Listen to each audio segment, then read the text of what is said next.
বলছি যে আপনি বাংলাদেশের বাসিন্দা নাকি ভারতের? বাংলাদেশে আচ্ছা, ভারতে কি কারণে আচ্ছা আসে এই হাতে খুব ব্যথা, এই জন্য ডাক্তার দেখাবো। আচ্ছা, কতদিনের জন্য থাকবেন? এটা বলা যায় না, আত্মীয় স্বজন আছে, 15 দিনও থাকতে পারি, এর বেশি থাকবো না, 22 দিনও থাকতে পারি। আচ্ছা, চিকিৎসার জন্য মূলত এসেছেন। বাংলাদেশের পরিস্থিতি কেমন এখন? এখন মোটামুটি আগের থেকে ভালো।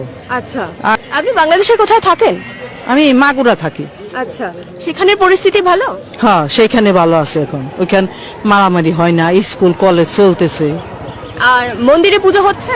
হ্যাঁ, আমি দেখছি আপনি শাখা পলা সিঁদুর পরে রয়েছেন, পরে এসেছেন, কিন্তু সেখানে বলা হচ্ছে যে হিন্দু যারা মহিলা রয়েছে সংখ্যালঘুরা শাখা পলা সিঁদুর পরতে পারছেন, এরকম কিছু? না না, বাজে কথা, এইটা কিছু কয় না।